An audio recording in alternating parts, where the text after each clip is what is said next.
at me! That's the last. Let's get this road trip on the road. Man, this guy's not convinced we're going anywhere. So my philosophy is, let's have some beer. Hey, how old do you have to be to get that discount? 65. 65? Hey, man, now that's discrimination. Another one of those smart-ass college kids talking themselves into buying 2 six-packs instead of 1. How did you know it was a girl? You slit her open. Oh, yeah. You're sick. Nice. Bum bum bum bum bum bum bum bum. Another one of those smart-ass college kids. Bum bum bum bum bum bum. One of my dad's favorite things is battle axe. It's not there now. No shit. But I just took it with him. How can you be sure? Maybe it was stolen. Sometimes he takes his toys home for a while. Well, I'm a little uncomfortable. I'd feel a lot better if you'd report it to the police. Well, what about Mike and Linda? They're still outside, you know. If you hear anyone wandering around downstairs, don't shoot. It's just me. Where have you been? Where are the others? I don't know. I'm scared. Something's wrong. Girls, just calm down. No, Mike and Linda have never come back. Ralph went to go look for them, and now he's gone too. Help me find them. All right. We'll find him. Yeah, we'll look around down here. Hi, this is Tracy Savage, Debbie from Friday the 13th, Part 3. For the best podcast ever on old slasher movies, be sure you find Hysteria Continues. You will be glad you did. And hey, stay out of Crystal Lake, okay? And indeed you are. Welcome back to the Hysteria Continues, episode, I think it's 144, and this time we're all going on a full break. And we're joined by a very, very extra special guest. It's Ewan, you're too kind. You're too kind. Well, Ewan Kant from Arrow Video, which is is amazing to have you with us because Ewan, I'm sure many of you know if you're listening to the podcast and you're a fan of the Mutilator, is that Arrow Video put out an amazing edition of the Mutilator a couple of years ago now, wasn't it? I think, Ewan. Yeah, I think it was February last year. Okay. But yeah, time has definitely flown. Yes, but and Ewan also is going to talk a lot more about this later. But a feature-length documentary on there with lots of interviews with the cast and crew of the film. Which, if you haven't picked up the Arrow release, then it's definitely worth picking up. It's one of the best extras I've seen, and I expect you've seen that, Erik, as well. Have you got the Arrow release? I do, yes. Of course. I bought it the second it came out. Excellent. Well, we're absolutely, it's fantastic. And you can say what you like about me, but I do have the original copy of this, so there.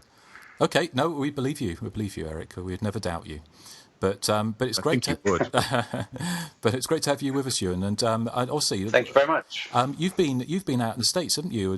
Doing some extras for another video, Nasty, that we're kind of involved with. You've done your research, yeah. I just came back from a few weeks in the US. I was in LA, and then most importantly, I had a little crossover to Georgia, down to Tybee Island, where we shot location featurette for the Slayer. Mm-hmm. Well, we did a bunch of stuff for the Slayer. We recorded the audio commentary with Joe Cardone and Erik Weston, who's executive in charge of production, and actress Carol Coddenbrook, who famously gets the pitchfork through her chest. Mm. Also Joe's wife, as it happens. So we were doing that, and then we went over to Tybee. Same with the Mutilator. I was just obsessed with the location, and I really wanted to go and see it and explore it and, focus on that for the release. And we also did a screening of the Slayer in the Tybee Post Theatre, which is where some of the film is set. Mm. So that was quite amazing as well. Yeah, that's because it was in the film. It's obviously it's kind of derelict, isn't it? But it's been completely renovated, isn't it? Yeah, that's right. Yeah, I mean, I think when I started kind of researching a bit about the film and the locations, that was the first thing I hit upon. I came across this theatre that was located on the island, and I saw some pictures, and I went back to the screen grabs from the film, and as remarkably different as it looks now, it was obviously the same structure. So I got in touch with them, and basically it had been kind of abandoned since like the mid '60s, and they had renovated it. It'd been like that for 30 odd years, which is obviously the period that they came and filmed it in the Slayer. And it was restored. I think it was only a couple of years ago it actually reopened to the public. So it looks in the film like it's in the middle of nowhere. Is it in the middle of nowhere, or is it urban? No. Well, what they were telling me is, I mean, obviously this is 37 years ago, so apparently the island has become a lot more built up since. But I think those shots you see, kind of looking directly at the building, that is how it was. You know, I mean, there's not many buildings around. It's been built up a lot. But then when you have the angle looking back at, for example, Kay, you know, who's looking up at the building, that's actually somewhere else. So it's not as close to the beach. It is very close to the beach, but it's not quite as barren as it looks there. Movie magic. There you go. Lots of that going on. So, but yeah, no, that was really exciting for me, and we've done a location featurette. So, so hopefully everyone will enjoy that when it comes out. Excellent. When is that out? That's out in... The Slayer God's Willing, it's out August 22nd. Okay. Yeah. Cool. Excellent. Well, we look forward to it. Obviously, there's a commentary from yours truly on there, our little collective. Yes. So, well, thanks for inviting us to do that. That was a good one to do. So, but we'll talk. Pleasure. Yes. We'll talk much more about what you do, and also what you did with Arrow on the Mutilator coming up. But also to say hello to Nathan and Joseph. How are you both doing on this fine morning? I'm a little afraid to talk right now, so I'll let Nathan say how he's doing. Why are you afraid to talk, Joseph? Because every time I open my mouth, Skype starts going... Oh. It's doing it again. Well, we have warned Ewan about the Skype gods of not being too kind to us last time. As you probably, if you suffered through our Hitcher episode, you'll know that everything went a little bit pear-shaped, to say the least. But fingers crossed, it'll be all right. Because we'll persevere, but it might get a bit. Sorry, tricky. Nathan. Nathan, how are you doing today? I was actually talking, but I had my phone on mute, so none of you could hear me. That's how I'm doing. Yeah. So Ewan can see behind the curtain of the Hysteria Continues thing how professional it is. Well, it is. Yes. In fairness, it is 6 a.m. or something for Joseph and Nathan. Yeah. Or is it 7? Yeah, I was wondering why you settled on that time. I thought it was going to be. I figured it for the stateside people. It was going to be early in the morning. I think it's just work schedules. It's kind of I think for both Nathan and Joseph had to work on Sundays, haven't they? Okay. At some time in the past, but yes. Well, we're going to be talking about the Mutilator and saying it being a bit choppy will be obviously kind of quite apt given what we're going to be talking about. Before we do that, we're talking time-honoured tradition about things we've watched, and of course we recorded last week, and so we're banking up shows, so we've got content throughout the summer. So we may be a little bit scant on recently seen. But Ewan, have you watched anything of note that you think might interest people listening? I'm sure. Well, I think probably of most relevance to the show, I went to the BFI on Friday night for a double bill of Slumber Party Massacre 1 and 2. Wow. Oh, I can hear Nathan fainting in the background. Oh, my God. I love those movies. I'm going to be completely upfront and say that's the first time I've seen those films. They just for whatever reason kind of passed me by. And it was part of the BFI do like a cult strand now, which Michael Blythe programs. He does some liner notes for us as well. And he puts together a really, really fun schedule of stuff that would probably never have been shown at the BFI before, like Slumber Party Massacre 2. And it was really interesting. They had it was presented by the Final Girls. Do you guys know them? The podcast. Is it a podcast? I'm not sure if they have a podcast. They describe themselves as a film collective, which kind of considers horror movies from a sort of feminist perspective. Okay. Yeah, I think I saw them mentioned when it was promoted on Facebook. But yeah. Yeah. So they kind of had a talk after the first film. They were talking about Slumber Party Massacre being the kind of the first or maybe only feminist slasher film. So that was really interesting. I mean, the films themselves speak for themselves, really. Had a really good time with them. Probably if I was pushed, I would say number 2.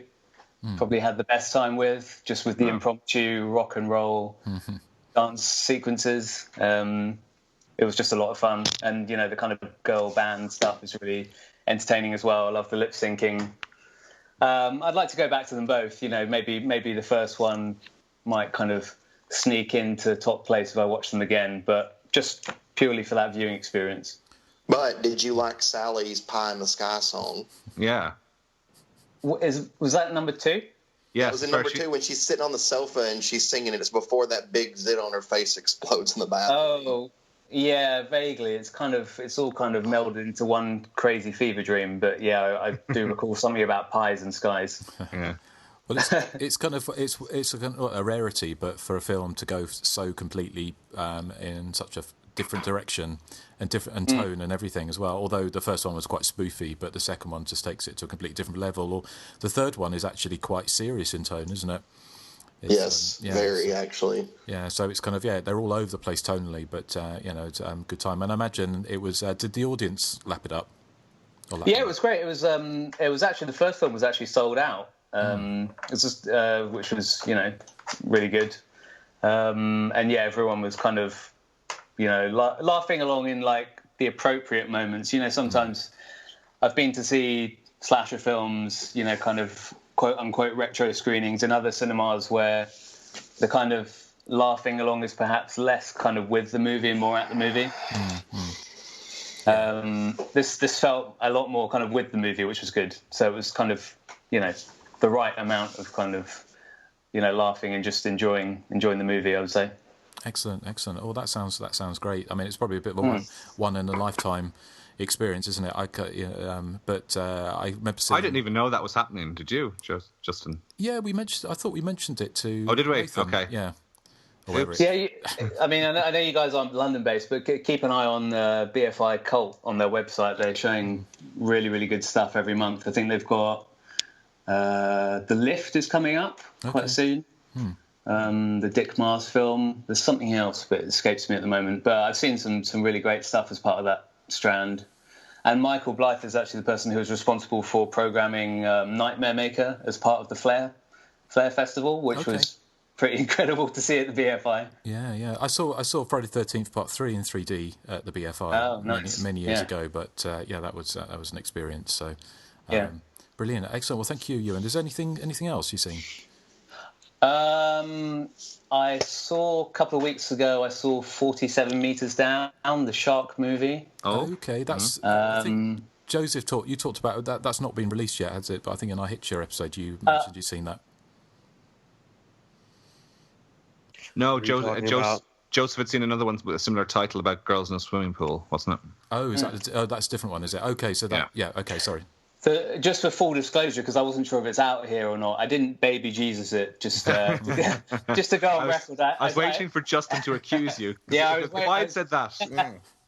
I was waiting for that coming up. I saw it. I've got my excuse ready and fabricated. It was I saw it while I was over in the US, so that's my excuse.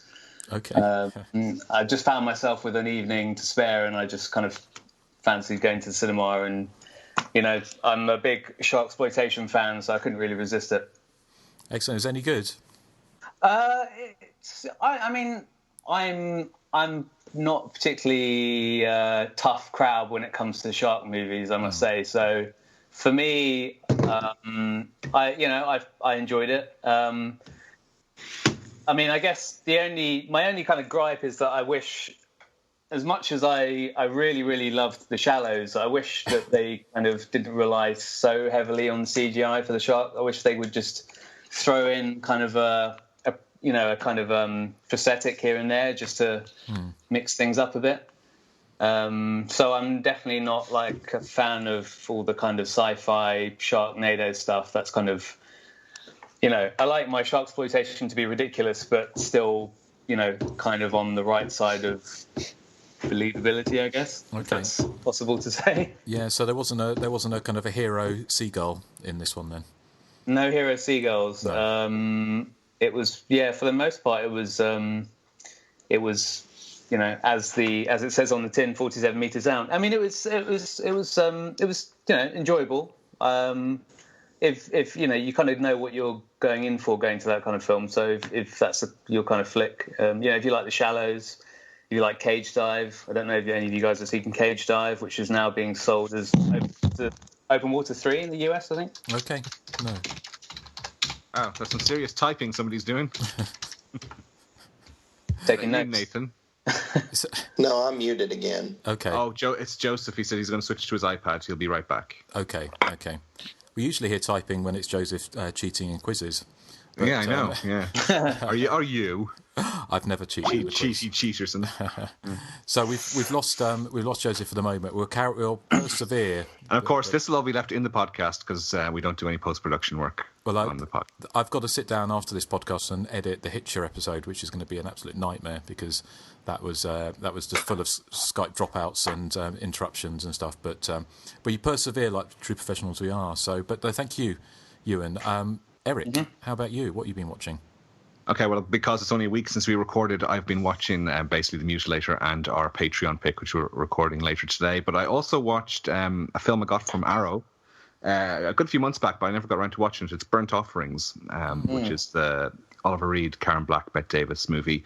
It's kind of like a precursor, I suppose, to The Shining. It has they all go off to this lush mansion in the country for the summer, and the mansion appears to have a life of its own. It's not quite a haunted house movie. Well, it is, I suppose, but it sort of has a slightly different twist on it, I suppose. It's that the house is trying to regenerate itself by it's seemingly sapping the life force out of all the people that are living within it. It's very much of a slow burn movie. It's directed by Dan Curtis, who did, he was a TV movie veteran or a TV veteran as well. He did Dark Shadows and Night Stalker, and he produced Trilogy of Terror. So the thing with the film is it's pushing 2 hours, and it's not what you might call an action-packed movie. It's not an effects-based movie at all. So it possibly could lose maybe 10, 15 minutes, but I did enjoy it. I thought it had a lot of similarities to sort of this modern trend for haunted house movies like The Conjuring, and because I'm kind of old-fashioned and I'm turning into a grumpy old man, kind of like Justin, I tend to prefer what? Yeah, you can all you like. But I was kind of at you saying turning rather than turned already. But anyway, carry on. Why? What did I say? Did I say something grammatically incorrect again? Well, no, you just said you were turning rather than you'd already turned. Yeah, well, yeah. From hanging out with you too long. Yeah, probably. Yeah. And I've lost my train of thought. I was just going to say I prefer sort of 70s haunted house movies to the modern variants, which makes you sound like a grumpy old man, but that's the way it is. Yeah, so Burnt Offerings, I'm looking forward to delving into the extras as well, because there seems to be lots of stuff on it. Cool, excellent. There's a film. Is that what got Karen Black in it? And is it Betty Davis in it as well? Betty Davis, yeah. She plays the aunt. Yeah. Yeah, it's one I think I've seen. Again, it's one of the ones I think I've seen years ago, but I can't remember. I think it's one that it's quite in terms of its violence, it's quite tame. I'm sure it probably appears on television schedules quite a lot. Cool, excellent. Well, thank you, Erik. Anything else? No, that's it. Okay, well, before we try and get Joseph back, I don't know, do we have you, Joseph? Yes, I'm here. Can you hear me? We can hear you. Loud and clear. Is it loud and clear? Okay. Yeah, it sounded good. So, Joseph, do you want to go while we're still on a winning streak? I have not watched anything this week. I've been way too busy. So. Okay. Well, that's a missed opportunity anyway, but good to have you back. Nathan, how about you? Well, aside from The Mutilator and our Patreon pick, I really hadn't had time to watch anything else. The only other thing I've been watching is The Great British Baking Show, which I very much enjoy, but it's not horror. So The Great British Bake Off, you mean? Well, over here they call it The Great British Baking Show, but yeah, it's the same thing. Now, sorry to interject. This is something I wondered, because when I was there, I saw that it was called that. So do they still refer to it? This is obviously a question that everyone's going to be dying to find out the answer. Oh, well, I'm dying to find out. Yes. Do they refer to it in the show as the Great British Bake Off? Do they cut that out? I think they cut that out because I don't recall hearing it, because it took me a while to find. And as a follow-up question, does Bake Off not make sense in US speak? It does. I was wondering if it would make sense over here, so I don't know why they changed it. It's not slang for something, is it? It's not a euphemism in America. No. I'm going upstairs for a bake-off. Exactly. Yeah. I'm going to have a quick bake-off. I'll be right back. That's what I was wondering. It might be. Yeah. But it's kind of it reminds me of the way your book was named. States. Just a slasher book, is it? Yeah. Yeah. Yes. But there's really no reason for them to have changed it. I don't know why. What? It's Paul Hollywood and Mary Berry and Mel and Sue. It's the usual. It's not a remake of it, or. Yeah, and the two hosts I think are very funny. I don't know. They're kind of campy, so they're very funny to me. Yes, they're very rude. They like their innuendos. Probably friends of Justin's. Yeah. I love British innuendos, though. I think they're fun. See, over here in the South, in the United States, there are no innuendos. Everybody just says exactly what they're thinking. So there's no, there's no cleverness. Well, cleverness and innuendo aren't really. No. But I imagine we'll like innuendos, they are kind of clever. Yeah, we'll slip a few in later, shall we? Hey. There you go. There you go. So, well, thank you, Nathan. Well, Nathan, if you like humor, I've got probably my best joke of the week ever for later in the. Oh, sweet. Okay. Yes, I'm ready. Yeah. Right. Well, I'll just regale you with a little bit of what I've watched. I haven't watched a great deal. To say we recorded last week, but I saw a couple of. On a kind of because I get Love Film, which means that we've spoken about is kind of DVD, Blu-ray rental through the post. So you have a list of films, and then they send you whatever is available, which means sometimes the problem with it is that sometimes you just get stuff you don't particularly want to watch at that moment, but. They seem to be sending us a lot of Hammer stuff at the moment, and the 70s things I spoke about last time. I think it was Straight Through Till Morning and Goodbye Gemini. But they sent through Fear in the Night, which is another Hammer. It's like a Giallo, actually, the Hammer Giallo from 1972. It's got Joan Collins and Peter Cushing and Judy Geeson in it as well. So it's kind of, but it sounds more fun than it actually is. It's very slow paced about. And Ralph Bates, actually, Judy Geeson is kind of like a young wife who goes to a kind of abandoned school, or seemingly abandoned, with Ralph Bates is a teacher there, and Joan Collins is kind of the bitchy headmaster's wife. Headmaster's played by Peter Cushing, and Judy Geeson keeps on getting attacked by a black-gloved stranger whose arm keeps falling off, who has a fake arm on. And so you're trying to work out whether or not she's mad or there's some kind of something. So it kind of starts off a bit like a Giallo, but it's very slow moving. It's not one of my favourites, but it was worth a watch. Has anyone seen that one? Nope. No, I don't think I have. No. Okay. Well, I wouldn't rush out to see it, but it's not one of Hammer's best. But the other film I saw on Netflix was Here Alone, which is kind of fairly new. I think it's a Netflix original, actually, or it was certainly a film that Netflix have brought up. It's yet again another variation of the zombie theme, but again, a bit like when you talked about Last Girl Standing, where you've got, you've got kind of like the indie movie take on the slasher movie. This is kind of the indie movie take on the zombie movie, where you've got it's a woman. There's basically societal breakdown, and the woman goes into the woods with her husband and baby. To try and escape it, and they kind of survive, a bit like the kind of cross between The Good Life and Grizzly Adams, where they're sort of avoiding these kind of zombies, and she's basically left alone for a long time, and she's kind of literally in the middle of nowhere in the forest, and she kind of spends lots of time trying to catch animals and trying to eating berries, and then she stumbles across two other survivors, and it's just the dynamics are there and trying to get food and avoid being eaten by zombies. Again, it's quite good. It's really nicely shot, but it's again a kind of zombie action movies don't, and indie kind of whingy drama don't necessarily mix that well. Again, anyone seen that one? Nope. No, I haven't seen that one. No. Okay. Well, again, it's worth a watch, but it's not. So I haven't seen anything particularly exciting. Although, of course, we are going to be talking about the Mutilator shortly, and I did read back my Hysteria Lives review of the Mutilator, which is incredibly scathing. I've forgotten how much I hated it, but so we shall see if that's still the case. So, without further ado, shall we go straight into the Mutilator? Ed, a likeable high school student, busily discusses vacation plans with his friends when he receives a message from his father asking that he close up the summer house at the beach. While his friends feel that it's the perfect opportunity for a vacation, Ed is uneasy about the request, as his father has never quite forgiven him for the accidental shooting of his mother.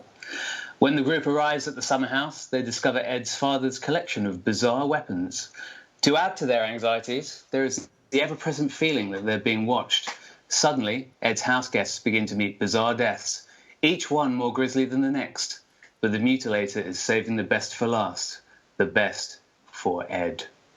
That's the synopsis from the Vipco release. It's the DVD release, although I think that's the same as the old VHS, which is how I discovered the Mutilator, so I thought it appropriate to use that one.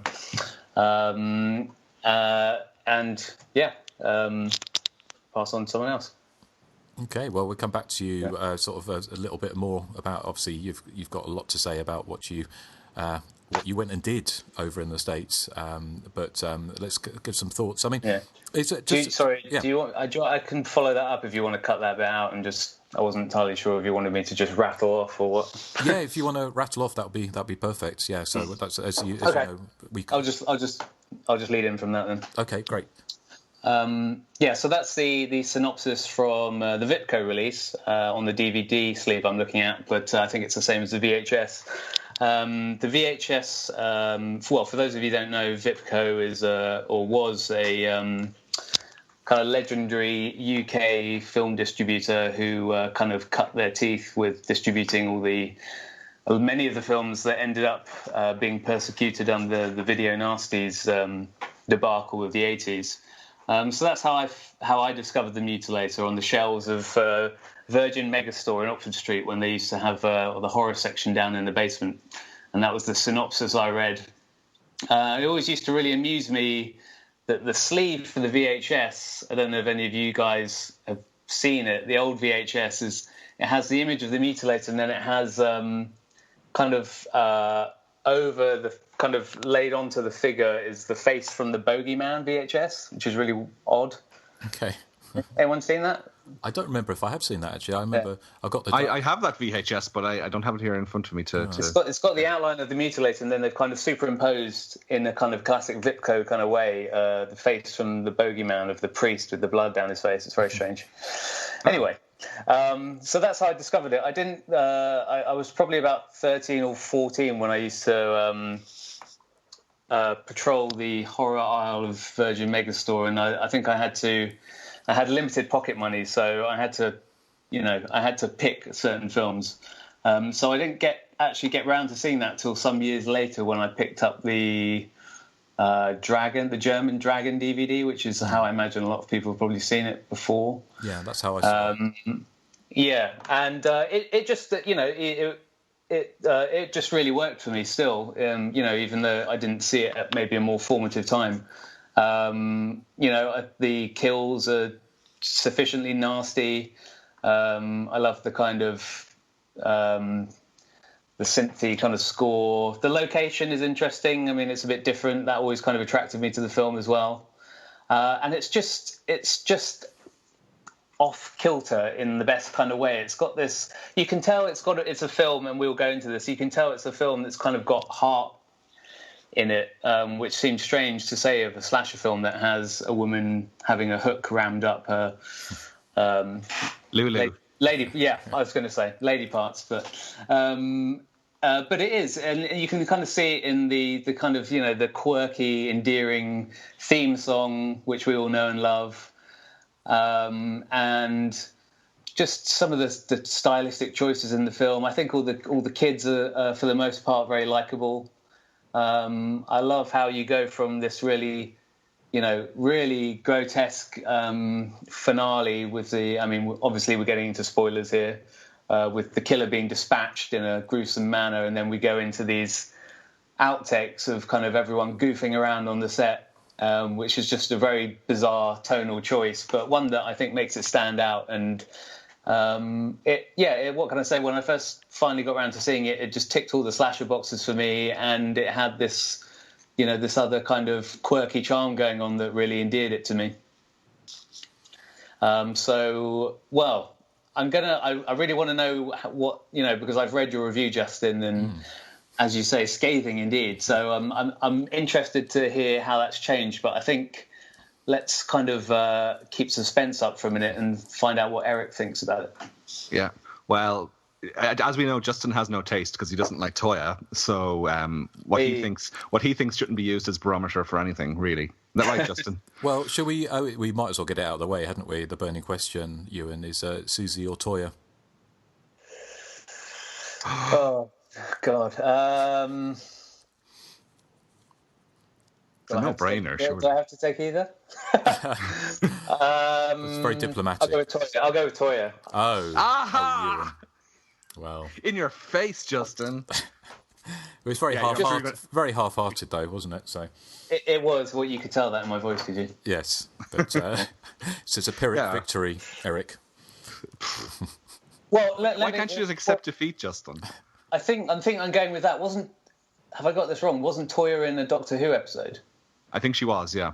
Was she in? I think she might have been in the Happiness Patrol, which was one of. I'm not a Doctor Who fan. I've never seen an episode of Doctor Who in my life, but I just yeah. This is the whole reason I ended up getting into horror was, well, for the most part, watching the Sylvester McCoy Doctor Who's on TV, and I think she was in an episode, one of the episodes called Happiness Patrol. I think I need to check that, but they had an episode of Casualty as well. Wasn't she King of the Daleks? Maybe it was that as well.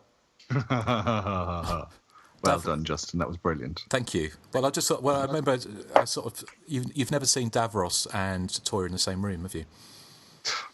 So, but anyway, I've never seen Crazy Cat Lady from The Simpsons or Susie in the same room. Ah, zing. So anyway, yeah. Get on with it, Erik. Okay. Well, after two sort of what I would consider sort of non-slasher movies that we've covered recently, the ponderous but unsatisfying for me, All the Colours of the Dark, and then the really good but not slasher at all for me, The Hitcher. It's really, really nice to be back on, terra firma with a bona fide American 80s unpretentious slasher movie.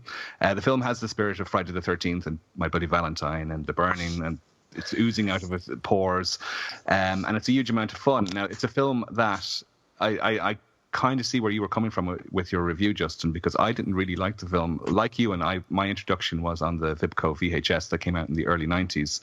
Now, at that stage, I was savvy enough to know that it was probably going to be cut, but what I wasn't expecting was that it was just going to be a black mush for most of the film. It was unwatchable, really, because I think this was the same in the States, just that its treatment on VHS was kind of lackluster. It belonged to that sort of group of films like Anthropophagus, Pranks, Humongous, films that were out on VHS and just looked awful. And when it gets to the dark action scenes late in the movie, it becomes, you can't really make out what's going on. And I'm not just saying this because Ewan is on the show, because I said this when the Blu-ray came out, but it was a huge revelation just to see the Blu-ray presentation of the Mutilator, because it completely changes your perception of the movie. Finally, you can see the effects. Well, for starters, it's uncut as well, so you're getting to see the unrated version, and you're also finally able to see what's going on in those darker scenes. And it really made me appreciate the film a lot more. I think it's great. It's a late era slasher movie in terms of the golden era. It came out in 1984. And what I love about it is, as I said, it's very much slasher by numbers. It's following the formula down to a T. The only thing it omits is the kind of the whodunit element, which was kind of prevalent at the time in things like My Bloody Valentine and The Prowler and that. But otherwise, it's dumb but likable teens in an isolated location, drinking beer, having sex, splitting off, and getting killed one by one. And I suppose the ace up the sleeve is that it delivers on the gore effects. Now, they can look quite crude, especially when you're watching it in high definition, but they're still really effective, I think. And Mark Shostrom has done a terrific job on a very low budget with some of the effects, I thought. And I think the pacing is well done, because there are some slasher movies from the era, like I'm thinking particularly of The Prowler, which top loads all of its best moments into the first 30 minutes, and then you're kind of left with a meandering sort of 45-minute period where it's people just wandering around. This has the formula down to a T, where once it gets going, people are killed every 5 minutes in spectacularly gruesome ways. And I also have a special place in my heart, and I was hoping that you might have been able to track them down, Ewan, but the two shopkeepers in the start of the movie, I know Nathan shares my joy for especially the line, another one of those dumbass college kids taught themselves to buy 2 6-packs instead of one. And just sort of if you see the disc, we've got some fun. There's some screen tests which both the shopkeepers are in, actually. Oh, cool.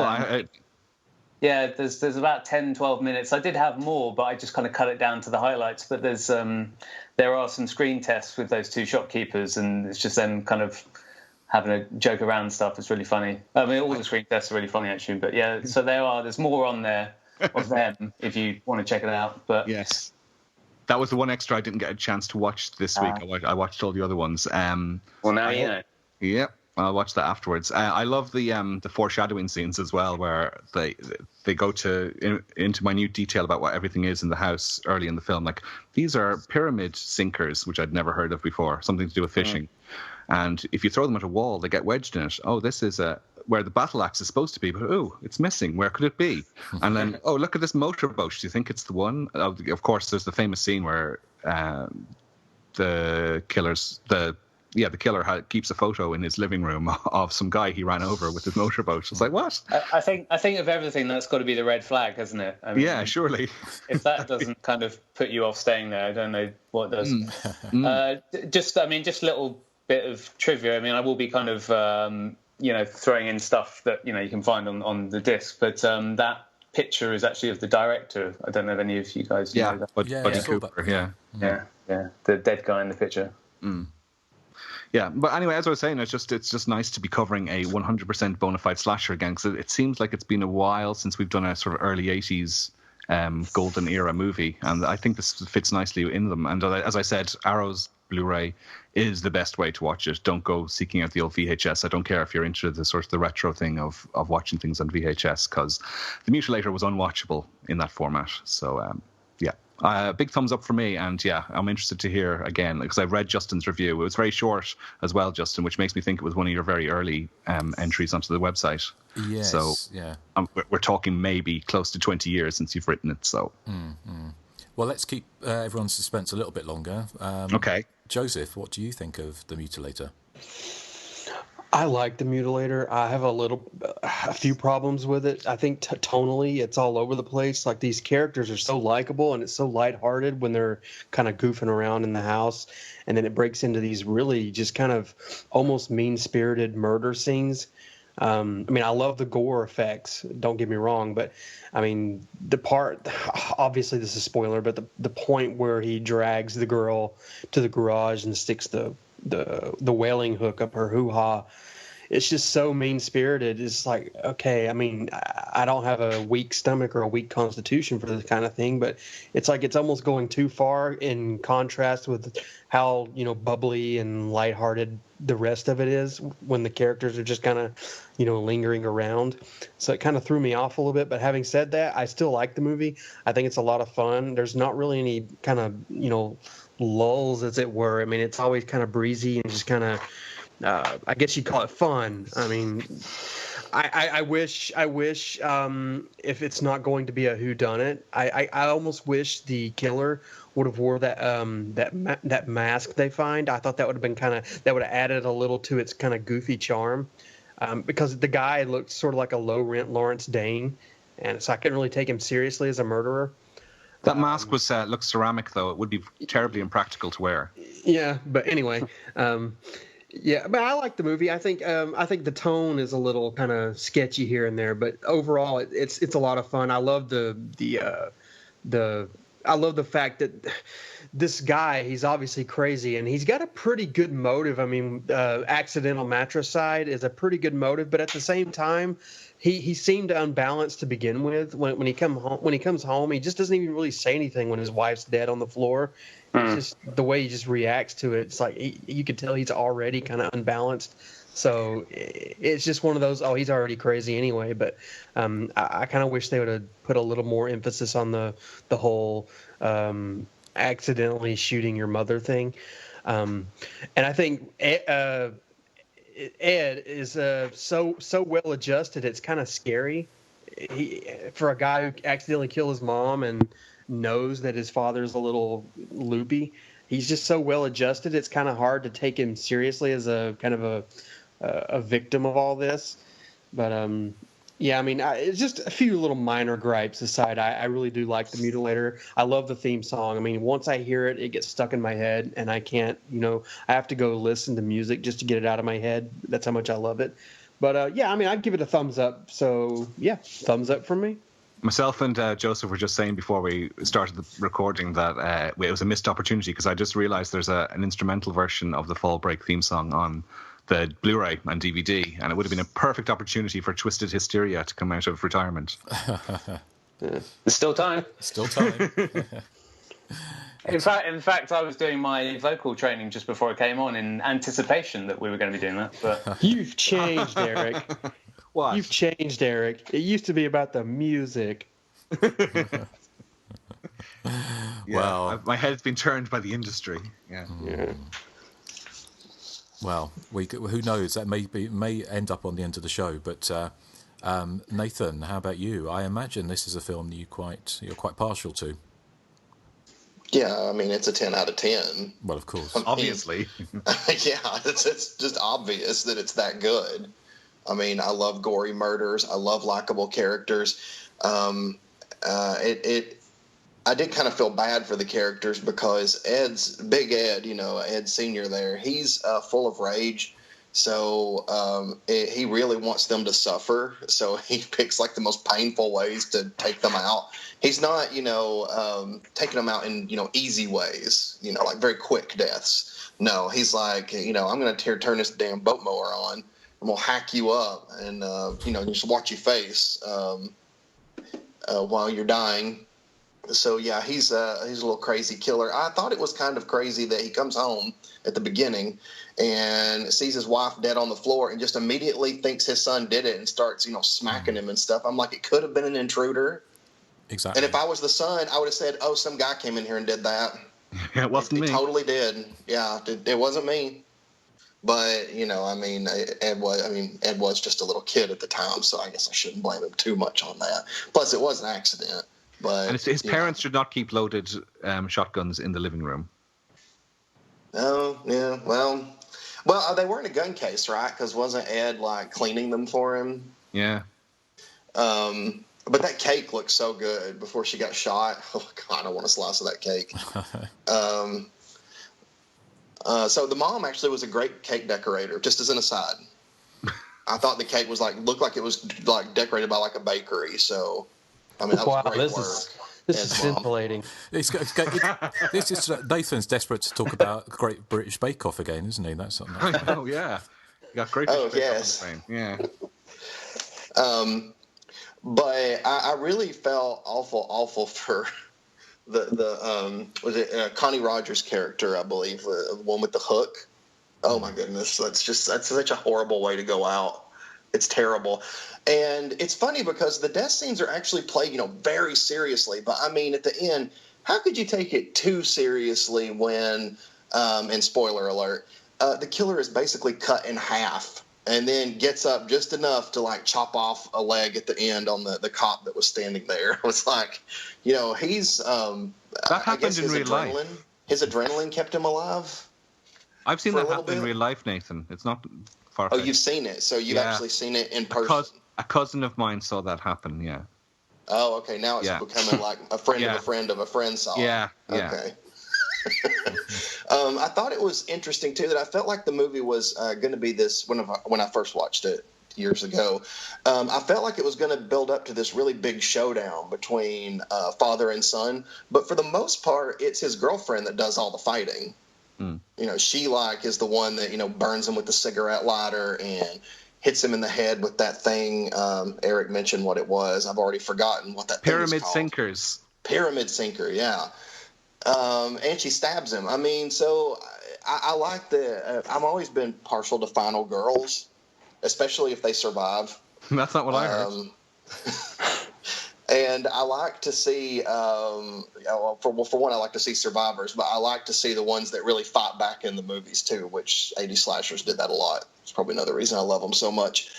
So I liked her character, and I thought she did a really good job at the end, taking up the final girl duties, as it were. And, of course, Fall Break is just an amazing song. I mean, that song's a 10 out of 10, just like the movie is. So, there you have it. Fantastic film. It's not about the cake, but I had to bring it up.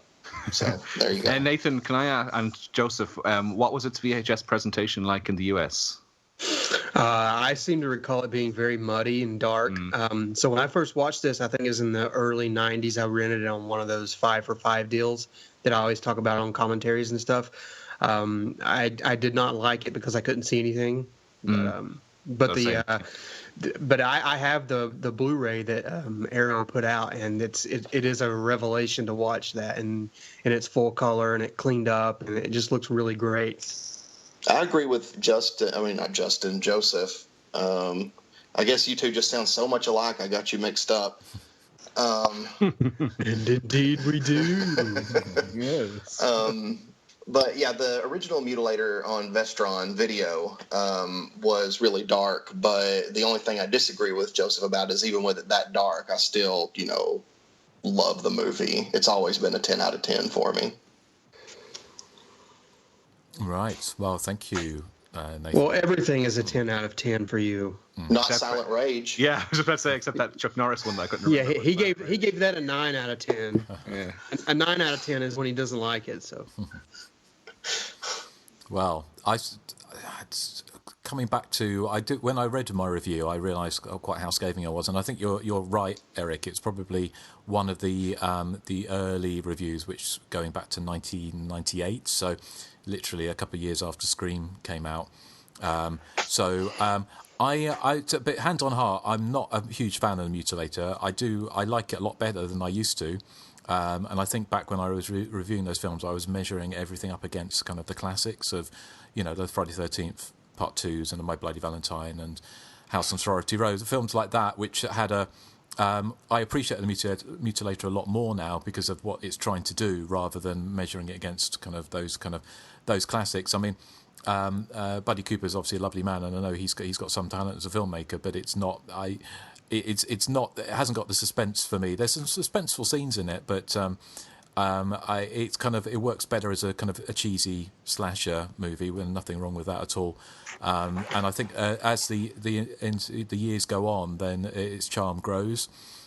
So I appreciate it for what it is, rather than it's. I don't find it as particularly exciting slasher movie, and I think some of the the criticisms already made, or kind of the observations about the fact is that it may have worked better if it had been a whodunit, rather than knowing who the killer is all the way through. But having said that, some of the idiosyncrasies are I really like. It's like they say, the fact is the father immediately blaming the son, and also feeding his dead wife whiskey, which I thought was a nice touch. But also, I would, yeah. Something you can relate to. I also couldn't, I couldn't take my eyes off Pam's windbreaker. That marshmallow pink thing she had on, looked like she was wearing a giant marshmallow in the car. Did you not? Oh, yeah. You must have seen that. It was kind of like this bizarre pink thing she was wearing that it was screaming 1983 at me. But that I sort of liked. I also I liked the fact is that the characters are really kind of fun and likable. I mean, even given the fact is that the acting throughout's a little bit ropey, but that's not necessarily a problem. I also would love to do like an outtake, like a compilation of shopkeepers in slasher movies, because you've got they've got the ones in this, you've got the ones in I was trying to think what other ones there's. What's it called? Satan's Blade. There's loads of. Don't forget Nail Gun Massacre. That's the ultimate. Yeah. So one of the great joys. I mean, the gore effects I think are great. Because we'd spoken about this before, is that when you get the Blu-ray kind of presentation, it's such a great presentation from Arrow that sometimes you can see the joins, like for instance when the flashback of the little kid having his throat cut, you can see where the latex starts and ends. Having said that, I mean, given that Mark Shostrom was working on a budget and it's the first slash movie he did, and going that extra mile into real gross out territory with the fishhook scene. It certainly has, it certainly stands out from other slasher movies of the time. The ending is great Grand Guignol sort of, horror. Great Guggenheim Museum, was it that you were saying?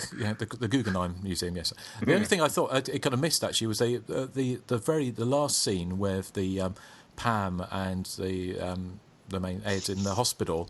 It kind of ends on a quite anticlimactic scene, doesn't it? Given how kind of silly the movie is, or kind of deliriously fun kind of silliness, I thought that maybe the Mutilator would have kind of shuffled down the corridor on his stumps or something like that with a battle axe at the end, but that was not to be. Although maybe you might know whether or not there was ever meant to be. I know there was obviously meant to be a Mutilator 2, wasn't there? But yeah, I mean, Buddy's original idea for a sequel actually revolved around that sacrificial mask that you mentioned before. I mean, he touches on it in the doc we did. The idea, the loose outline was of an ancient Mayan warrior being kind of reincarnated and satisfying his bloodlust amongst a another group of teens, I believe, is the rough kind of outline. But he's actually still talking about throwing around a few other ideas for a follow-up. So if anyone has any ideas, I'm sure he's all ears. As long as Pam survives in the sequel, then I think. But you can't awesome. Kill Pam. You can't kill Pam off. No, she'll be in a cameo at the start and get killed. She's too chaste. She's just too damn chaste. She probably still hasn't done it 30 years later. Yeah, I mean that's the thing with the Mutilator. I mean, there's the old have sex and die kind of rule, but it feels like it's really driven home in the Mutilator. It's like kind of constant with the scenes between Ed and Pam, and he's her making him sleep with his clothes on and things like that. Seems particularly chaste. It is kind of curious. I mean, I think sort of, but there's in the documentary. I mean, essentially, sort of, Buddy was kind of, like many filmmakers before him, was making a horror movie was a good way to make money, wasn't it? And to cut your teeth as a film director. So, he would tell you he didn't make any money from the film. No, I know. Yes, I know. But that's the intention. Yes. Yeah, because I know sort of like the people behind, say, Graduation Day, Herb, not Herb Friedman, Herb something, I can't remember his last name, but him and Herb Fried, that's it, yeah. Him and his wife, when they kind of were kind of watch slasher movies and used a stopwatch to see how measure the time between murders, so they were making quite almost a kind of, not exactly a clinical slasher movie, but they kind of looked to see what was popular, and I kind of guess, we've had lots of conversations about this in the past, about whether or not the tropes of the slasher movie were apparent at the time, or they became apparent more later on. But the whole have sex and die thing, and I know John Carpenter's and Deborah Hill was sort of always denied that they kind of invented that, or it was ever intentional. But I imagine a lot of filmmakers watching these films would have seen this kind of formula,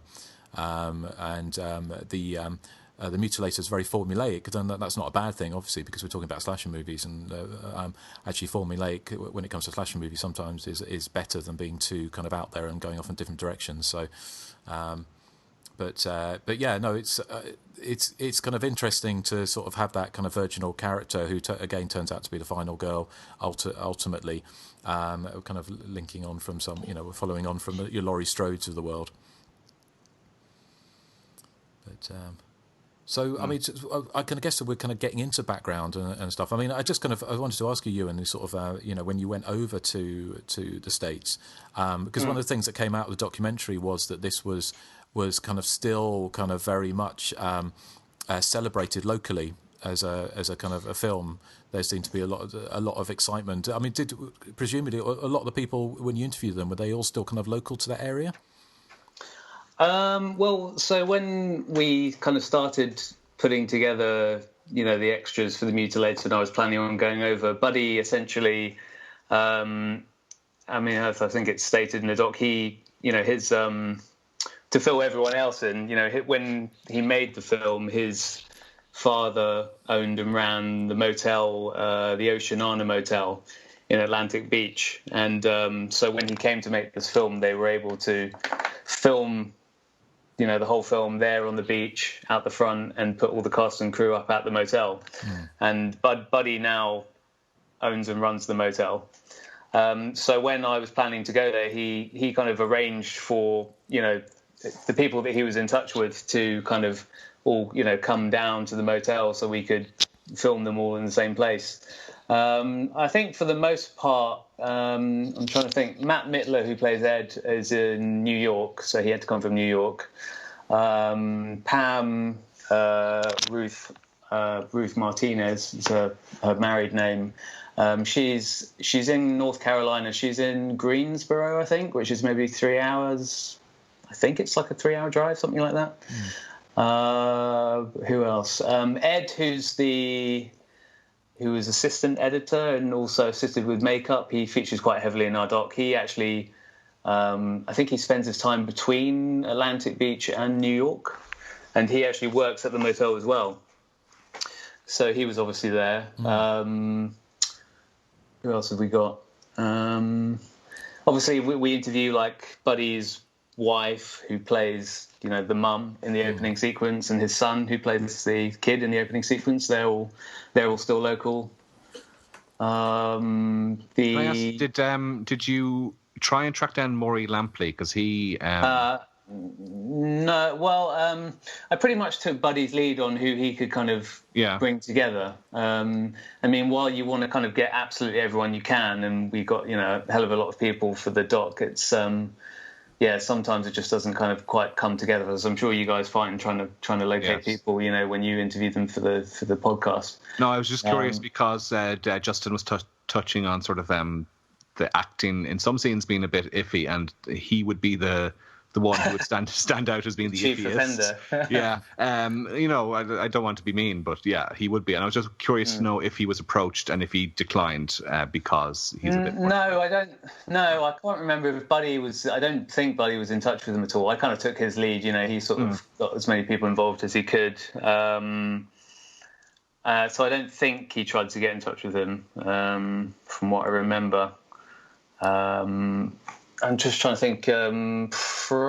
Francis, who plays, let me see, the first girl to get drowned.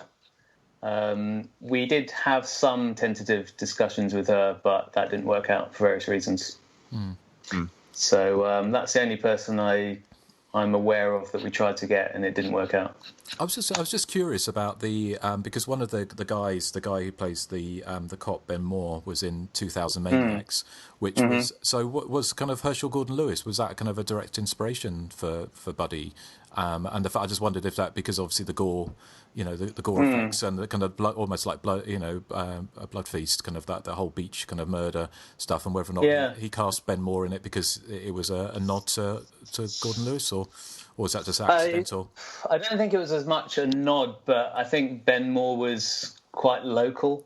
Right. I can't remember exactly how I know him, but it was actually Ben Moore. Actually, I think he kept turning up at their offices, kind of lobbying for a part, as far as I remember. So I don't think there was like a Herschel Gordon. I mean, certainly in the case of casting Ben, but I don't think Buddy himself was particularly inspired by H.G. Lewis. But so it's just kind of a happy accident. But it just seems kind of if you're going to get someone, I think he wanted Ben Moore on board because of his splatter credentials. Obviously, Ben Moore's in a few of H.G. Lewis's films. He's in Moonshine Mountain as well, which was shot around the same time as 2000 Maniacs. It's less of a horror, but it does have some kind of bits of gruesomeness along the way, which unfortunately have kind of been cut along the way. But cool.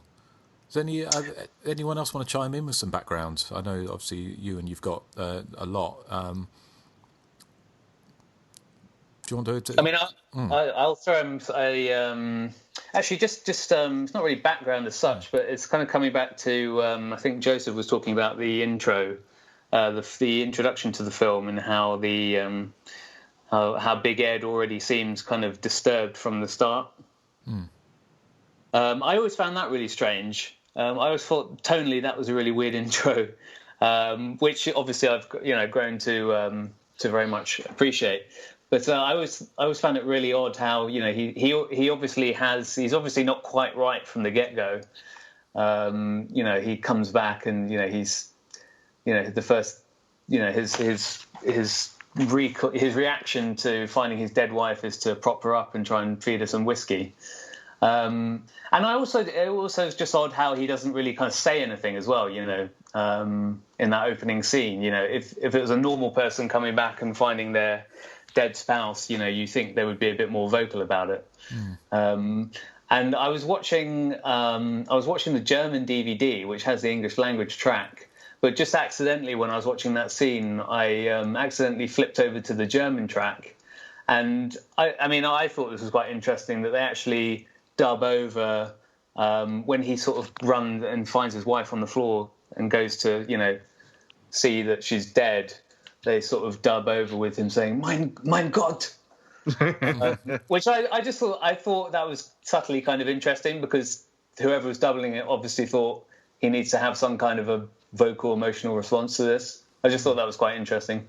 But it's interesting. I mean, presumably throughout the film, obviously we can't put too much thought into it, but that he must have repaired his relationship with his son enough to, because Ed keeps on talking about his father as if he's kind of not, he's an eccentric, but he sort of says, oh, he won this, he did that. So he's obviously had a relationship with him all this time, but it doesn't actually ever say why he suddenly now decides to kill Ed and his friends. Sort of presumably it's 15 years later or something. Yeah. Maybe that could be the subject of a kind of a prequel, perhaps. Yeah, very possibly, yes. But, Mutilator Origins or something. Maybe he's been at it all the time in the interim. It's just he hasn't taken it out on Ed as yet. Who knows? I guess it's there isn't really an obvious reason for him. I had a theory. Okay, go on. So my theory is that he tried to suppress it for all those years, and it just came out in kind of mild mental and maybe physical abuse on Ed. Because Ed obviously doesn't care for his father at all, but obviously he doesn't think he's a murderer. But I think he's ran over this guy with the boat, and it's kind of awakened this bloodlust in him. And then he's like, well, I'm going to take it out on, who I really blame for a lot of stuff. I'm sure he blamed Ed for a lot of things that happened after the original accident. So I took it to be that. Yeah, that's a good point. You could infer, because Ed says at some point how his dad boasts that he's hunted everything except man or something like that. So maybe we can infer he's been taking his bloodlust out on poor animals in the interim, and now he's progressing to bigger game. I don't know. Although that poor man he ran over with his outboard motor. Well, yeah, probably. Of course. Yeah. That's like I said, that's not the most positive sign either, is it? No, really isn't. Yeah. I do like the scene where they're playing hide and seek in the house, but it's everything. Is it? I presume it's meant to be kind of dark. Yeah. Well, that's interesting because that was actually a scene because we had limited options when we were restoring and grading this film because we got access to a print. I'd say release print, but it was from the Library of Congress, so I think it had probably only been played about once. So it was great condition, and you can kind of see that in the transfer. But because we were going from a print as opposed to like a preprint material, like a negative or an interpositive, we had limited options as to what we could do with, the darkening of the scenes. So, I kind of looked back at the old VHS, the old DVD, and that scene is quite a bit darker. And we did a test of trying to make that a little bit darker because I did sort of flag when we were looking over it that it did seem a little on the light side and perhaps a tad, unconvincing that they aren't able to see each other when they're standing right next to each other. And we did have a little test at kind of darkening it, but that ended up kind of, like I said, you have limited room to play with, and when we started to darken it, that started to kind of crush the blacks, which means you lose the detail in the blacks. And we ran it by the direct, and we decided to go with it as is. Now, if we were to have, that's for the most part, it's is a good element we're working with. But that's an instance where, particularly in a film like this, where you really, having access to that negative or that earlier material earlier in the printing chain could make a difference. So. Ideally, yeah. The director was happy with it as we presented it. So for us, that's sufficient. And like I said, we couldn't have made it really any darker without going the other way and losing detail. So if there's anything that I would kind of want to go back and review, it would be that, I guess. Okay. Cool. Well, it's interesting. It's just kind of it's fascinating to hear what the choices were behind the scenes on that. So the other thing I did wonder, you might better shed some light on, was the film. I think it says on the IMDb that it got a cinema release in the States in beginning of 1985. But it was. I was looking at copyright details, and it seemed to be like copyright sort of went back to 1983. So do you know, was it kind of filmed in like the fall of '83? Does that sound about right? I think it was filmed in the month of May '83. Yeah, May and June '83. Because if you look at the behind the scenes footage on the Blu-ray, you can see the clapperboards saying May and June. Yeah. There you go. Someone's done their research. Yes. Yeah, there we go. More than me. And then I think like you said, it came out in '85. Did you say? Yeah, well, it kind of ran into quite a lot of because it has kind of an interesting release kind of history, doesn't it? Because it kind of, am I right in thinking it got released unrated, didn't it, in the cities like New York and places, and then it couldn't get, they wouldn't take it in the provinces basically unrated. So that sounds rude. It does. I'm talking of euphemisms, but I bet you've taken it in the provinces a few times, Erik. Ooh, yeah, but we'll see. But that's right, isn't it? It then got cut for an R rating, which kind of I think that's one of the things I sort of said actually in my review, or I think if I'm remembering correctly. And one of the problems is when you have gore movies that have been cut for video or whatever, and we've spoken in the past about Burial Ground when that got released as Nights of Terror on VHS with pretty much every single bit of violence cut out. Is you're essentially left with what is not a porn film without the pop shots, but is essentially that. Is you've got the whole reason for being is missing, and sometimes the interconnecting material isn't strong enough to hold it together. So I mean, there's no doubt that the kind of star of the show with the Mutilator, as you know, Buddy himself would say, is the gore effects. You know, everything is kind of structured around those. You know, so it's not unfair to say that, you know, with that stuff neutered, it does kind of decrease its impact quite significantly. But as a whole, as I say, you know, I just love the quirky weirdness of the film, and you know, the gore is a standout, but it's the glue that binds it all together, I guess I would say. I mean, I love on the documentary he was talking about the sort of, you know, I'd never actually thought of the when he said about the title Fall Break, and Buddy was saying it was kind of actually quite a clever title when you think about it, because it's fall as in autumn, but falling down and breaking. So, but it wasn't quite as exploitative enough, was it? So obviously the Mutilator title was given to it, and then the ad agency I think came up with that artwork which is the artwork I kind of know better than the Fall Break artwork, which is the people hanging up on the hooks, and of course very possibly the best tagline of all time, isn't it? It's probably, you know, by sword, by pick, by axe, by, you know, it doesn't really get much better than that, does it? So or if we go by which a difference with the Vipco sleeve is they tweaked. Sorry, I was going to say twerk. They twerked it. They tweaked it.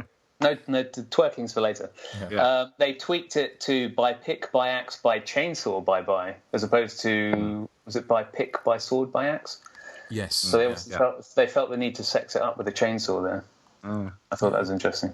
I'm just looking at that VHS artwork you were mentioning, Ewan, and I do. Yeah, it looks like the killer from The Burning holding an axe aloft, and he's wearing a pair of overalls that have a print of the cover of the Boogeyman on it. It's yeah. And weirdly enough, also, if you're looking at that, and you know, any listeners will need to pull it up. Excuse me, matron. Need to put it up on their screen. What always fascinated me about that cover as well is there's this big splodge on the top left-hand corner below the Vipco logo that looks like someone has just Tipex something out. Yes. I found that fascinating as well. Yeah, well, they were kind of a sort of DIY label by all accounts, I think. Yeah. Yeah. Yes. Well, that's why we love them. Yeah, I kind of guess partly the reason that the film didn't get it, because it would have been probably one of the bigger video nasties, wouldn't it, if it had come out in time? But I'm just presuming it wasn't released in time in this country, was it? Yeah. I mean, I was wondering about the other, you know, something I wonder. I mean, it would definitely been top of the chopping list, I would have thought, if it had hit that kind of prime period for video nasties, but it just about missed it. Yeah. I mean, apparently that the Vipco release from the early 90s, the only scene that was cut was the fishhook scene. Everything else was intact. Yeah, I believe that's correct. Yeah. Interesting. So, Sorry. Well, I was just going to say, I don't know if Erik will know this, but what is the link between the Mutilator and Susie and the Banshees? Oh, God. She mutilates all her songs? Oh, I knew you'd come back with that. Yeah, so predictable. Does anyone else know? Alan Dale? No. The girl with big hair turns into a cockroach. No, it was actually. I remember reading an interview of Mark Shostrom in Gore Zone, the old American sort of spin-off from Fangoria, and I think it's about this movie, or he was talking about the Mutilator, and he's listening to Susan the Banshees while he's working on his special effects. So now I'm disappointed. Fairly tenuous. Because I really thought that you were going to say something else. Yeah. Well, I thought it was just a bit of fun fact, isn't it? A little bit tenuous. So I'm surrounded by cats at the moment. I've got 2 on me, and one of them's just chuffed. So anyway, the glamour of the Hysteria continues. Lovely. Thank you, TMI. Well, actually, if you want to hear too much information, we were away last night, and we came back, and Seabiscuit had I could smell a turd, but I couldn't find it. And then she'd laid a Havana cigar-sized turd on one of the chairs in the kitchen. Lovely. So, yeah. Was that any kind of a protest against anything? Was that just... Yeah, she does have a protest. It's basically, if we go away and leave them overnight, she does protest poos. Yeah. So much like Erik. Poos. That's a new one. Well, I mean, we've all done that, haven't we, guys? Yeah, I think so. I do that all the time. I can imagine. Yeah. I imagine Erik's terror for it. So anyway, back to listening to Toy as a protest poo. Hey. Yes, that's true. So, from the Poopulator to the Mutilator, back we go again. So, Nathan, do you have any background for us? Well, I did have that Ben Moore was in 2000 Maniacs, but you ruined that one for me. Oh. Well done, Justin. I know. Hope you're happy. Actually, I will say, though, that in the 2000 Maniacs, are you going to play the rhubarb lady? Because my lawnmower is still a big fat fucking pig! Yeah, that's me. That's me on a daily basis, actually. But in 2000 Maniacs, Ben Moore hacked up a character with an axe, and in the Mutilator, he gets hacked up with an axe. It's like full circle. Yeah, circle of life. Yeah. And I mean, hang on, let me pull up IMDb right quick. I'm just kidding. I just said that because that's what Justin accuses me of doing. Yeah. Mm-hmm. Well, if the cat fits. I did read an interview with Matt Mittler, and I mean, my favorite trivia is actually more about the hijinks of the cast and crew more than anything else. So the cast got along, very, very well. He mentioned that Ruth Martinez was a little more prim and proper, but they won her over. So I'm like, I bet that was a fun time on set. They corrupted her, in other words. Well, it sounded like making slasher movies in the early 80s was a bit of a blast, wasn't it? It was a bit like we were talking in Just Before Dawn. They were sort of saying they were out partying all night, and I imagine there probably some stories to be told from the motel with the Mutilator. It just thinks because I couldn't get to see these movies on their initial run because I was only 4 when this came out. I'd like to be able to see a lot of these in the theater.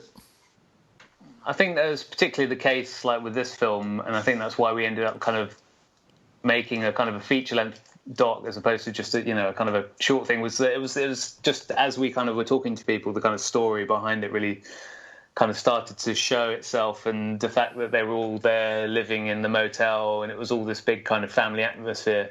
I mean, I think that's the case for a lot of kind of low-budget films, but it really felt particularly the case here. And that they were all there at the beach, the motel, having, kids having a laugh. But I'm just one of the things I found particularly surprising when I went to the motel is the pool. Because when I got there, there's you can look up the motel online. It's theoceanana.com, I think. And their pool is the actual pool where the skinny dipping. It probably prevents herpes. Seeing, you get in. Probably, that's where that all happens. That's the pool that, the motel's pool that's in service. Even though in the film it's again the magic of movies. It's supposed to be away down the beach. And when I first saw it, and Buddy said, "Yeah, that's the pool," I was just really, really confused. I thought there's no way that's the pool because it looks so much smaller in real life, and also you don't quite. I mean, obviously it's quite extensively dressed in the film. You know, you've got all that potted plants, and it's covered with that big awning. But you don't quite. It's quite triangular in reality, and you don't quite get that in the film. And it was so bizarre because it just looks so much smaller than you think it would. So it took me a while to get my head around that. I think one of my favourite anecdotes from the shoot was the fact that they needed to get the right kind of opacity of the water to make the hide and seek in the pool kind of quote unquote convincing, because I don't know about anyone else. I don't know if you've tried to play hide and seek in a pool, but it doesn't really last very long. But in order to get that kind of to make it murky enough, they actually poured milk into the pool, which I think was just I think that's one of my favourite anecdotes. And we spoke to a guy who was kind of working at the motel at the time, and he was one of the guys who was pouring pints of milk into the pool to try and get it the right kind of murkiness. Wow, that's kind of. I'd imagine anyone staying there, if it wasn't part of the cast and crew, must have been a bit disappointed if they came down for a nightly dip. Yeah, he was saying what Ed, who works there now, was saying. You know, it would take days for that to kind of circulate and come out the system now. So, but he was saying they got quite a kick out of going and telling the guests that they were off to put milk in the pool and kill someone in there. I mean, just out of interest, does Buddy, does he still? You say he still works at the hotel. I mean, at the motel. Does it? Is there kind of Mutilator memorabilia up there? Do people come and stay there because they know? Not as much as there should be. He could make quite a racket out of kind of Mutilator themed holidays. I think that needs to be his next sideline. I mean, Buddy himself has loads of memorabilia. I mean. It was, the first day I got there, he'd kind of called a production meeting, and I, went into his office, and there was Matt Mittler and John Douglas, the assistant director. Ed was there, Buddy was there, and he had, the big kind of standees for the Mutilator and the original hook. He was waving about. It was all very surreal. He's got tons of stuff. He's actually been selling a lot of it on to fans via Facebook. If you look for him on Facebook, he's been selling off a lot of. I think he had originally he had like hundreds of the 7-inch vinyl of the soundtrack of the theme. Like tons of posters. Film stills and just all kinds of stuff. But I would. I mean, his office is kind of is the kind of the museum to the Mutilator, I guess, although an unofficial one. Okay. And there's a story he tells on one of the commentary tracks that it looked like he came sort of perilously close to getting a deal with New Line Cinema for distribution. Yeah, and who knows, what that would have done for the film. Yeah, I think he was saying that was when Nightmare on Elm Street kind of came along, and they were looking for a horror property. He sort of saying, and it looked like Buddy was the one who said no rather than them. Would that be true? I don't remember what the story was. He was saying that the film cost $450,000 to make, and that he was close to signing a deal with New Line, but they wanted something to do with the promotion of the film. He didn't agree with, so he decided to promote it himself. So he spent another $200,000 on prints and publicity, and he said that in the meantime, New Line went off and picked up Nightmare on Elm Street instead. And So we might have seen a whole franchise of that had happened. Yeah. Wow. Yeah. Son of Mutilator. Yes. Mutilator versus Jason. Yeah. Could still happen. You could do a kind of a meta film, couldn't you? With if someone turns up at the motel and starts murdering the guests, and sort of Buddy's trying to find out who the killer is. That would be like Buddy Cooper's New Nightmare, wouldn't it? Yeah. Well. I mean, as I said, Buddy's still very much motivated to make a kind of follow-up, and we are kind of throwing around some ideas, so that might not be entirely off the mark. Okay, cool. I'll just leave a ... there. Okay, that sounds good. There was two. Just talk about two scenes that were altered during production. One was the death of, is it Linda? Is her name, the girl in the pool who gets drowned? Originally, that was supposed to be a more graphic spear gun death. But at the last minute, the effect didn't work, so they just decided to do that slow motion shot of her being grabbed from underneath the water and drowned. The other one was the original ending was Big Ed was supposed to be chopped in two by a drawbridge, but apparently it was there was a combination of being too impractical to do the effect, and also the local authorities were denying them permission to do it anyway. So that's why they went with him being chopped in half by the car.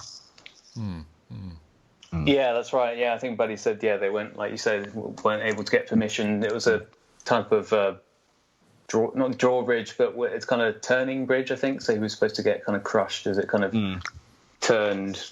Yeah. I also in the documentary I saw that there's an interesting still image where I just spotted that it played on a double bill with Pieces in New York, which that would have been a nice afternoon out of the cinema. Yeah, wow. Absolutely, yeah. But I also love that the killer. I think when they went to the story of they went to see the Mutilator, didn't they? In the New York and sort of one of the grindhouses, and everyone was sitting next to a couple of girls who were just being very nonchalant and just not really reacting. But am I right thinking the killer? He sort of turns. Someone says, "Oh, look, it's a Mutilator," and they turn around and see him and scream. Yeah. That was Jack Chatham, I think, was saying that Big Ed himself. Yes, yeah. So that was. I unfortunately didn't get to meet Jack Chatham. That particular interview was filmed by. He was supposed to be there when I went, but he couldn't for various reasons. So that was actually shot by Buddy afterwards. I would have liked to have met him, but he seems very. It's difficult to kind of place him as the. The guy who does such unspeakable things with a hook. He seems such a nice, avuncular kind of guy. Well, that's quite often, isn't it? You see that with many of the kind of the slasher movie villains. People say what a lovely person they were in real life. Well, that's acting for you, isn't it? I guess so. But cool. Is there anything else before we get? Because I know we've got some people have written in some of their. So should we actually maybe go on to that? We can come back with a little bit more feedback. A little bit more background if we anything dredge anything else out with Fishhook. But Joseph, did you want to sort of read out what people on the Facebook group have said about the Mutilator? Sure. I just hear some noise. I can't really hear anything. Anyway. Whoa. Oh, sounds like someone's taking down a pair of pair of knickers. Pair of knickers, yeah. Is that you, Erik? Is that what's making so much noise? Mine stay on. Can I just notice that when I was watching the end credits were rolling, and I just spotted that one of the people who played Student at Dorm was Phil Collins.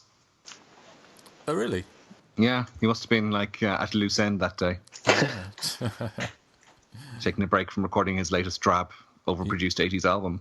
Yes, well. Mutilo. Very good. Justin wouldn't understand that because he doesn't like pop music. He only likes his goth stuff. That's not true, Erik, and you know it. But anyway, Joseph, are you good to go? Yeah, let's see. Kevin Lewis says, just in time for a fall break. Overall, I really love this movie. It's classic mid-'80s fun. It is a little tongue-in-cheek and has great gore if you're watching the right version. The characters are likable, albeit the final girl was a bit weak. I know Nathan would disagree with that. I did, vocally on the board, too. Yeah. The theme song feels like a mixture of Footloose and a late 80s sitcom hook. The rest of the score is synth done right. I'd give it a 7 out of 10. Glad you guys finally got to this one. Jenny Hall Cameron says, I'm ready for a fall break. A couple more things to write. Probably one of my favorite horror movie boxes and slogans. My stupid father was cheap, so we had a vacation to Panama City during Thanksgiving. It was cold and breezy on the beach, so it made me think of this movie. Still can't believe the vaginal death. Wow.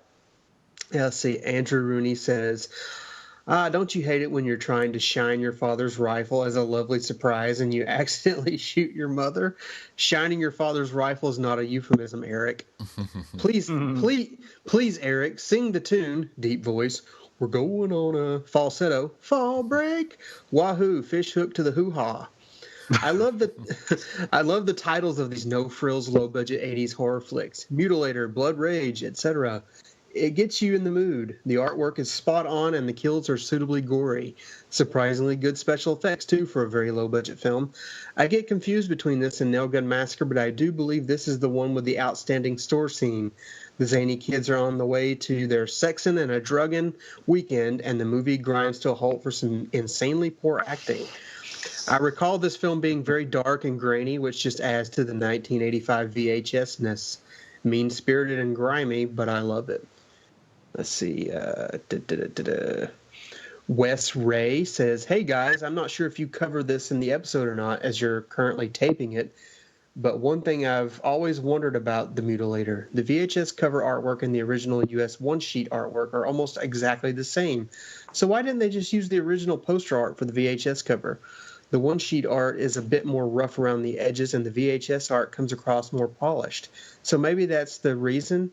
It kind of reminds me of the first DVD release of Final Exam by BCI, where instead of just using the awesome original one-sheet for the DVD cover, they inexplicably posed a hulking figure holding a knife under the moonlight in what I have to assume was a poor attempt to recreate Final Exam's iconic poster art with a real person. Truly bizarre. Oh, and as far as for the Fall Break theme song, it always sounded like the kind of cheesy jingle you'd hear in a mid-'80s beer commercial. It does. I would agree with him about the poster. It's weird about the Final Exam one in particular because they do the exact same thing as the poster art, but it's like a photo instead of like artwork. So it is kind of weird. Can you shed any light? Yeah, I think that was a Vestron choice. I think Buddy, is favors the original one much more. For whatever reason, I think Vestron decided it needed to be kind of reworked a bit. Okay. Mike Paul Sanders says, I hate that damn song. Otherwise, it's great. Nasty flick that has both a mean streak in terms of the kills. Like when one of the girls has a fishing gaff impaled in a very interesting place, as well as a dark sense of humor. Bob Hartshorn says, even though I prefer my slashers to keep the killer's identity shrouded in mystery until the finale, The Mutilator still offers much to enjoy. The slow pace is made up for via likable characters, an atmospheric beach location, and some splendid slayings. My fave has to be the wooden Sam Flash Gordon Jones look act alike orgasmic demise. If only he'd screamed more baby more. Give it to me. Hilarious. 2 mutilated thumbs up. David Cook says, unfairly slammed in, I think, the UK bloody birthday commentary for some reason. It's a fun popcorn movie with a great final girl. I love how she deals with the annoying Pratt who goes on about her virginity. Sean Gamble says, oh, thank fucking God. With all the hype surrounding this film before a legit release came out, I was forced to buy a bootleg of it and wasn't disappointed in the least. Lovable cast, great set pieces. The film gets a little wonky, but it's fabulous and it deserves to be in everyone's collection. Justin Kosh, who we had on not too long ago, says, so much fun, this one. Some great stuff in the Arrow Blu-ray, too. I might have to give it another watch. Don, going back to the audio commentary for Bloody Birthday. That was you, Justin, wasn't it? I think it must have been, yes. Don Anelli says, one of the better B-tier slashers from the 80s. Great gore, solid stalking, and a ton of cheesy charm and heart. Falls a bit short in terms of story, but not detrimental to the film at all that much. Vaughn Comier says, it's a fucked up flick. The killer is deliberately killing cause of an accident. Nasty, nasty movie. I love every minute of it. Neil Lemoy says he loves this. And finally, Louis Adams says, yes, been waiting for you guys to do this one. And that's all I have. Excellent. Well, thank you very much. Thank you also for everyone getting in contact with the show, because obviously we love to hear from you. So, and obviously we read out as much as we can. I'll just play you the contact details now, and this is how to get in contact with the show. The content of this podcast was provided by Justin Kurzweil, Erik Frillfall, Nathan Johnson, and Joseph Henson. If you enjoy our program and are willing and able to provide a donation, please visit us on Patreon and become a content-designated subscriber. That's patreon.com/The Hysteria Continues. For non-subscriber PayPal donations and general feedback, our address is the.hysteria.continues@gmail.com. To listen and interact, simply search for The Hysteria Continues on iTunes, YouTube, Facebook, and Twitter. Susie versus Toya forever. Yeah, so please do write in. As I say before, we'd love to hear from you. Is there anything else you wanted to add, Ewan, about the Mutilator before we can wrap things up? I guess I was just interested to see how other people felt, if there was going to be a Mutilator 2, how they feel that could be continued. Well, that kind of sort of chimes in with Nathan's kind of regular features. After the credits. Yeah. After the credits. Yes, after the credits. Oh, sorry, I've been a bit premature here. No, it's the right actually, time. I think it leads right into it quite nicely. It's almost like you told me to say that. Yeah. It's telekinesis. Yeah. It's usually Erik that's premature, so I've heard. But well, my joke of the week might also. We got Erik's joke of the week too. Yes, so get that tumbleweed ready. Yeah. Okay. But Nathan, after the credits. Okay, after the credits. I need my own jingle for that. I'll have to come up with something. But so obviously at the end of this film, we see a very loving moment, which I thought was quite nice. My interpretation of this scene is Ed has put his hand on Pam's shoulder to say, not to worry, I'm not crazy like my father. We can be married and enjoy a life of religious fulfillment. And, they look longingly out the window at the sunset. It's almost like walking into the sunset. So I was thinking that on a happy note, they would just be married and live happily ever after. And a sequel would involve Ed's kids going. But instead of Ed being the one killing his son and their friends, here goes my cat. Instead of Ed being the one killing his son and his friends, it's a whodunit. And Ed actually can come back and be the big hero. That's my idea. I thought you were going to say that the kid was going to end up being the killer. Like the killing gene kind of skips a generation or something. Hey, but you killed my grandpa. Son of you. And my grandma. Yeah. I do feel like they kind of missed a trick by not kind of having, right at the end in a kind of a shocked moment, having Ed turning to the camera and like have green flashing eyes like Thriller. Mm. Dun, dun, dun, dun. Yeah, or the end of Friday the 13th Part 4 with Corey Feldman's kind of wink. Exactly. I actually was expecting that. I was expecting a moment where Ed just kind of has a weird look where you kind of wonder, okay, is he gone crazy now? But they didn't really go that route. I still think it would have been fun to have had them being chased, doing a Halloween 2 at the end with Big Ed chasing them down, but dragging himself very slowly, so they just had to walk very slowly away from him. That would have been fun. But in the hospital. In the hospital, yeah. The slowest killer ever. But now there's tumbleweed for you. Well, yeah, I'll edit that out, Erik. Erik, what do you think happened? I'll put cheering. We have to play my joke of the week jingle then. Yeah. Okay, well, hold on, let me find it. Oh, sorry, it's a bit premature. Yeah. It's my joke of the week. It's so freaking fantastic. Okay, so the sequel to The Mutilator is going to be about a cannibal who likes to devour women while pretending he's a cat. You got all that? He's a cannibal who likes to devour women while pretending he's a cat. He's going to kidnap women and then he'll mew till he ate her. He'll mew till he... Don't go dissing on my joke because my humor is too sophisticated for you to comprehend, Justin. You just didn't get the joke.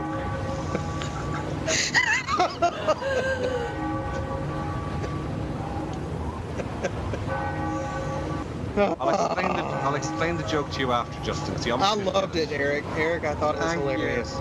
The best joke ever. Thank you, Joseph. You and I hope your sides aren't too sore from laughing at that joke. I'm just recovering now. Okay. Yeah. We do offer free therapy sessions after each podcast to our guests. I was going to ask about that. It's also funny that Erik couldn't even finish the joke before Justin threw it. Yeah, I know. It's almost like you were prepared to hate on that joke. Yeah, exactly. Mutilate. Wah. Yeah.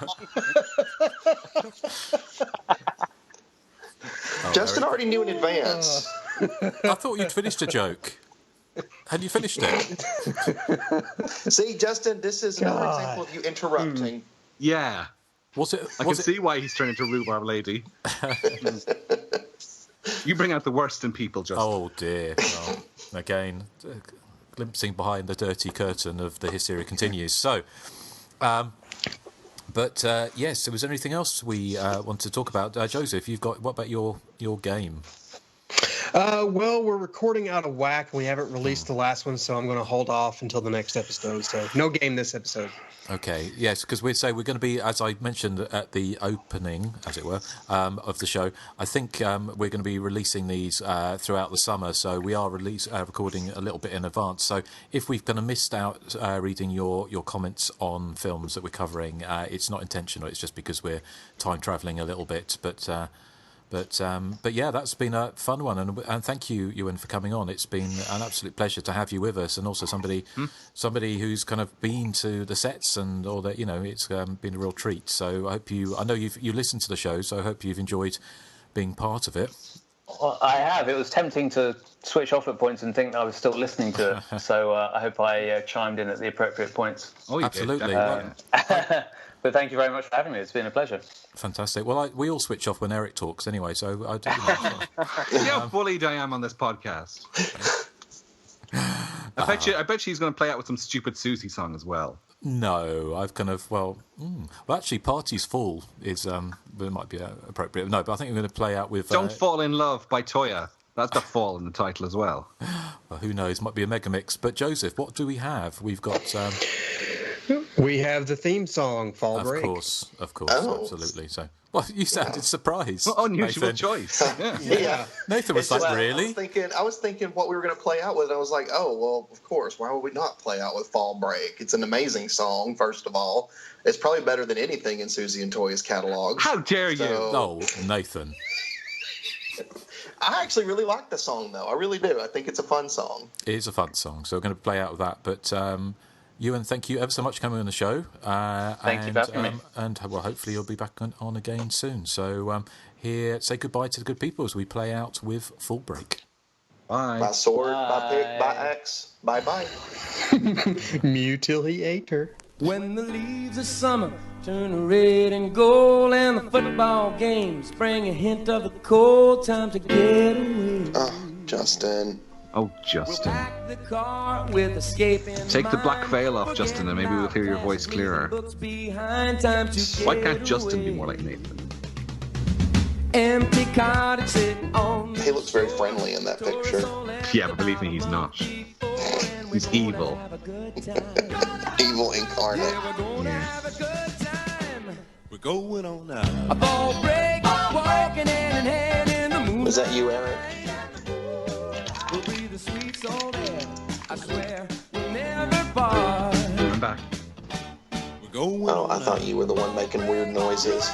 No, that must have been Joseph or Ewan. I don't know. How dare you? I'll break into your heart.